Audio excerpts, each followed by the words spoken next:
Jammu air force station के technical area में रविवार को ड्रोन से आतंकवादियों द्वारा हमला किया गया, जिसकी न्यूज़ शायद आपने सुनी होगी और आपको पता भी होना चाहिए कि अपने कंट्री में ये इस तरह का ड्रोन से किया जाने वाला सबसे पहला किसी हमला था, जो किसी मिलिट्री कमांडर स्टेशन में या फिर किसी ऐसे जगह पे किया गया जो जहाँ पे आर्मी रहती हो, एयरफोर्स रहती हो। तो इस तरीके से ये जो हमला था काफ़ी ही ज़्यादा आश्चर्यचकित करने वाला था। जितने भी इंडिया के अपने एडवाइजर्स थे या फिर जितने भी एग्जीक्यूटिव थे, उन सबकी नींद उड़ाने वाला ये हमला था, जिसे देख करके ऐसा लगा कि क्या अब इंडिया में एक अलग तरीके का वॉर शुरू होने वाला है।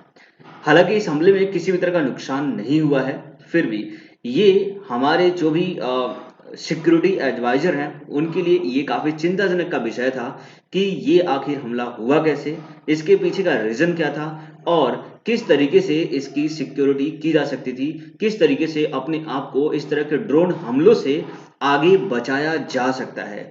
डिस्कस करूंगा मैं इन सभी चीज़ों के ऊपर आज के इस वीडियो में। नमस्कार दोस्तों, मैं शिवशंकर तिवारी स्वागत करता हूं आपको अपने YouTube channel exam warriors begins में। आप मुझे Facebook page exam warriors begins पे फॉलो करिए। इसके अलावा ट्विटर पे भी एंड वीडियो की पीडीएफ और लिंक के लिए आप मुझे टेलीग्राम चैनल पे ज्वाइन कर सकते हैं। चलिए, इसके अलावा मैं बता दूं कि मैं आजकल के टाइम पे लेके आ रहा हूँ बायोग्राफी सीरीज, जिसमें मैं फ्रीडम फाइटर की बायोग्राफी यहाँ पर लेकर के आया हूँ। इन सारे फ्रीडम फाइटर की बायोग्राफी ऑलरेडी मैंने अपलोड कर दी है। अगर आपने ये वीडियो नहीं देखी है तो आप मुझे प्लेलिस्ट में जाइए, वहां पर जाकर इन वीडियो को चेक करिए और जरूर देखिएगा। काफी इंटरेस्टिंग है और आपको देखना भी चाहिए। चलिए बात करते हैं आज के अपने टॉपिक पे।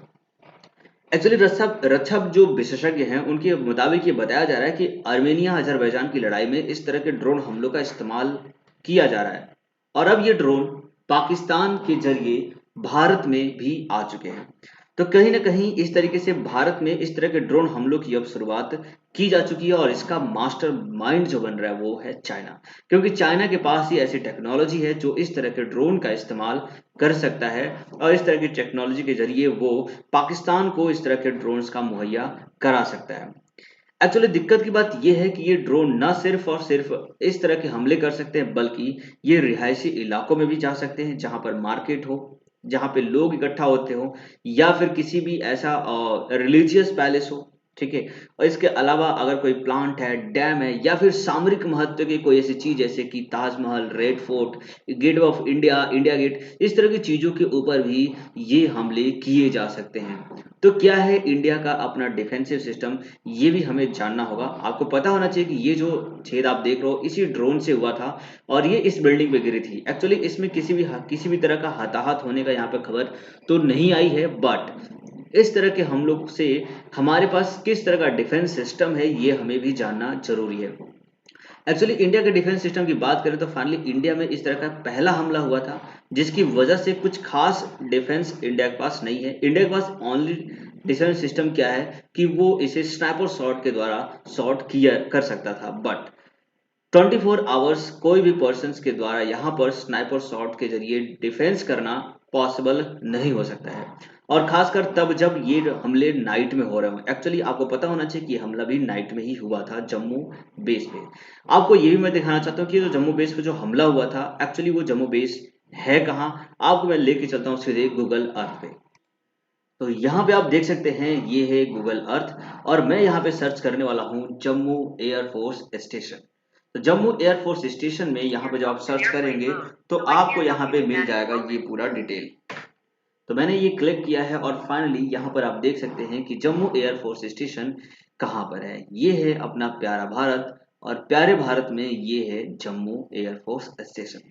एक्चुअली ये जो हमला हुआ है ये यहाँ पर ही हुआ है जम्मू एयरफोर्स स्टेशन में, क्योंकि ये एक तरीके से काफ़ी ज़्यादा सेंसिटिव इलाका है, सेंसिटिव कह लो या फिर आप इसे कह सकते हैं कि काफ़ी ज़्यादा सिक्योर होता है। एक आर्मी का जो बेस कैंप होता है ना, वो ऑलरेडी सिक्योर होता है, परिंदा भी वहाँ पर नहीं मार सकता। नॉर्मली पर्सन का आना जाना बिल्कुल भी अलाउ नहीं होता और इस तरह की से इतने ज़्यादा सिक्योरिटी होने के बावजूद वहाँ पर ड्रोन से हमला होना एक काफ़ी ही ज़्यादा आश्चर्यजनक चीज़ है। तो फाइनली अगर आप देखें इस एरिया की लोकेशन के बारे में तो आप देख सकते हैं कि इसके यहाँ पर ये देख रहे हो आप, ये है एयरपोर्ट, जहां से फाइटर प्लेन वगैरह यहाँ पर टेक ऑफ करती हैं। और इस तरीके से ये जो एरिया था यहाँ पर फाइनली कोई प्लेन तो था नहीं, लेकिन आप इसके आसपास में देख सकते हो कि ये जम्मू एयरपोर्ट है जहां पर आप कुछ एरोप्लेन्स को देख सकते हो। तो कहीं ना कहीं ये जो हमला है वो जानबूझकर इतने सेंसिटिव इलाके में, इतने प्रिफर्ड इलाके में किया गया है ताकि जो भी इंडियंस हैं उनको इस तरीके से बताया जा सके कि पाकिस्तान क्या कुछ कर सकता है। बट पाकिस्तान को ये जानना होगा कि ये जो अटैक है ना उससे मैसिव अटैक इंडिया कर सकता है और अपनी सिक्योरिटी को इन्हांस भी कर सकता है। और ये जरूरत भी है इंडिया की कि अब जो वॉर होने वाले हैं वो फेस टू फेस नहीं होने वाले, चाहे वो चाइना के साथ वॉर हो या फिर इंडिया के साथ, क्योंकि फेस टू फेस वॉर में ह्यूमंस की जो लाइफ है ना वो काफ़ी ज़्यादा जाने चली जाती हैं। ऐसे में ह्यूमंस की लाइफ को प्रोटेक्ट करने के लिए इस तरह के अनमैन्ड एयर व्हीकल्स यानी यूएवी ड्रोन का इस्तेमाल कर करके इस तरीके से हमले किए जाते हैं, जिससे कम खर्चे में एक मैसिव विस्फोट किया जा सकता है। अगर आपको बता दूं कि अगर इस एयरपोर्ट पे सपोज दैट अगर ये पट्टी जो दिख रही है आपको जहाँ से एरोप्लेन्स वगैरह फ्लाई करते हैं, तो अगर यहाँ पर ये हमला कर दिया जाता तो सोचो कितना बड़ा नुकसान हो सकता है इंडिया को। या फिर अगर कोई फाइटर प्लेन यहाँ पर होती, कोई फाइटर प्लेन होती already like a Rafale and MiG-21 like this, तो अगर उसके ऊपर ड्रोन हमला हो जाता तो सोचो कितनी बड़ी मैसिव लॉस होता है इंडिया को। इसलिए इस तरीके की चीज़ों को हल्के में बिल्कुल भी नहीं लेना चाहिए और अपने जो प्रोटेक्शन सिस्टम है उसको इंडिया को इन्हांस करने की ज़रूरत है, उसे काफ़ी ही ज़्यादा प्रोटेक्टिव करने की ज़रूरत है। बात करते हैं कि आगे इस तरह के हमले और कहाँ-कहाँ पे हो। तो इस तरह के हमलों की बात करें तो आपको पता होना चाहिए कि इस तरह का हमला अगर रिसेंट में अगर कोई ऐसा कोई हाई प्रोफाइल इंसिडेंट हुआ है तो वो हुआ है सऊदी अरबिया में यमन के हौथी रेबल्स के द्वारा 2019 में। यहाँ पर इन्होंने टारगेट किया था 2 ऑयल फैसिलिटीज को, जहां पर उन्होंने काफी बड़ी तबाही मचाई थी।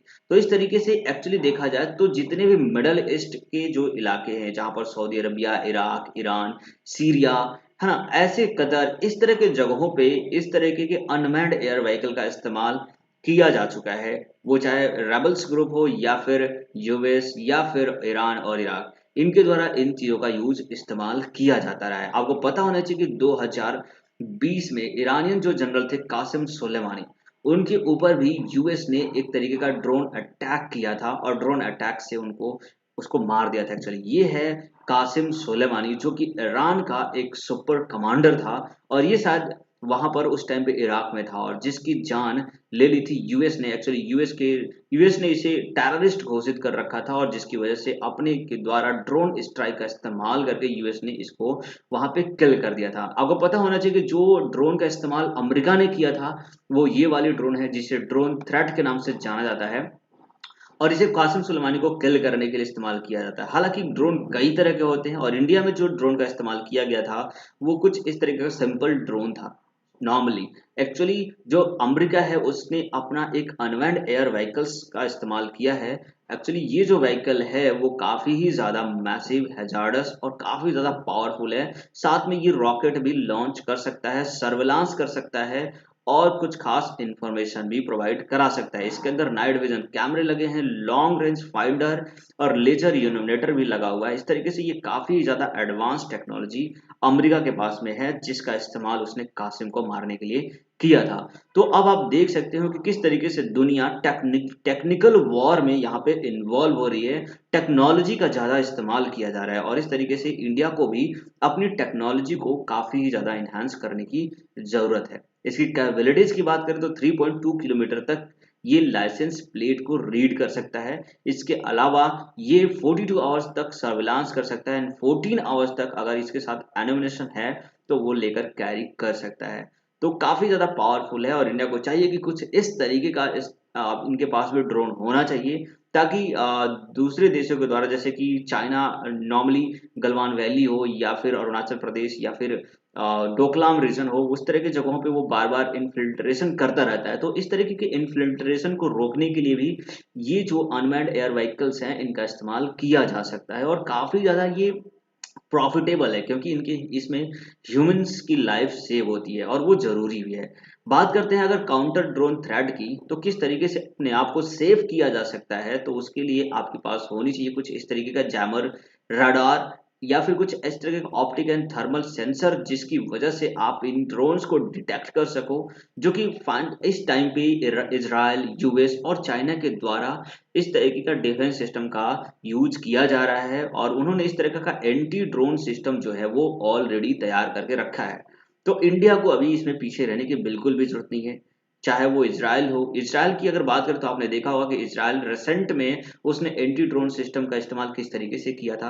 आपको बता दूं कि अभी के टाइम पे जो एंटी ड्रोन सिस्टम है वो है आयरन डोम लाइक सिस्टम कुछ है जिसका नाम है ड्रोन डोम। ये जो आप देख रहे हो ना, ये ड्रोन डोम है। जो ड्रोन डोम होता है ये ड्रोन के लिए एक्चुअली बनाया गया है और इसे ये सेंसर करता है, उसके टारगेट को पॉइंट आउट करता है और फाइनली इसे डिस्ट्रॉय कर देता है। और ये जो सिस्टम है वो टोटली वर्क करती है like iron dome missile system of Israel.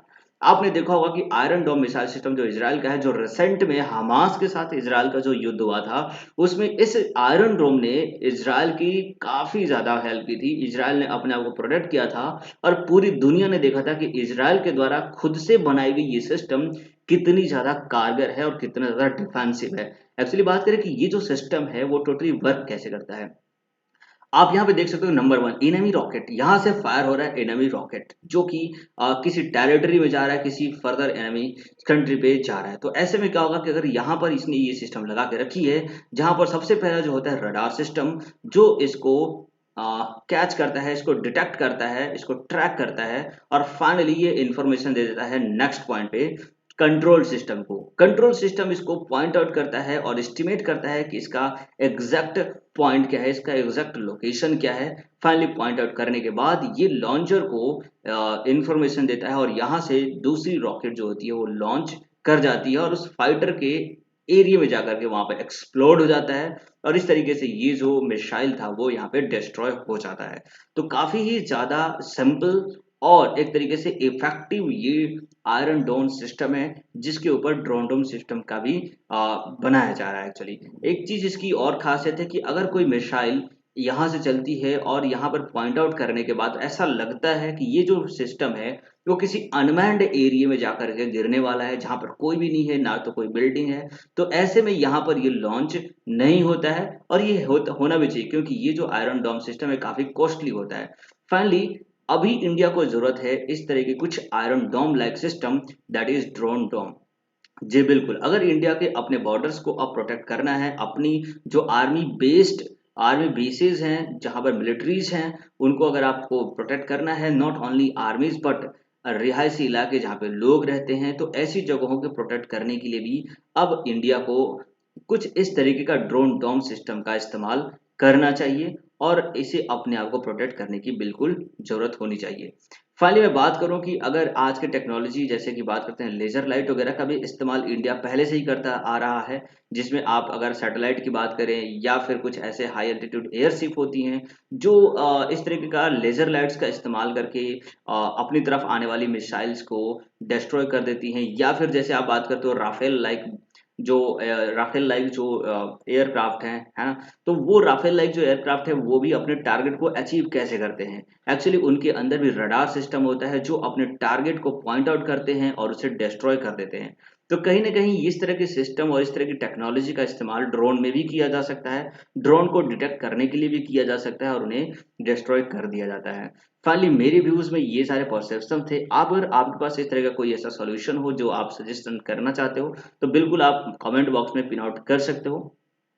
और बाकी that is all of this video and thanks for watching till the end.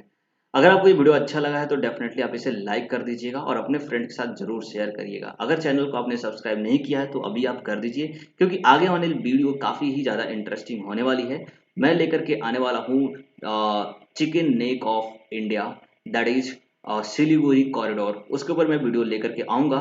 तो आप चैनल को जरूर सब्सक्राइब करके आप नोटिफिकेशन बेल आइकन को जरूर प्रेस कर दीजिएगा ताकि जैसे ही वीडियो जाए वो आप देख सको। एक चीज़ और, मेरी जो वीडियो है रोजाना 2 बजे दोपहर में आती है, इसलिए आप 2 बजे लाइव आप इस वीडियोस को देख सकते हो। धन्यवाद, आपका दिन शुभ रहे। जय हिंद, जय भारत।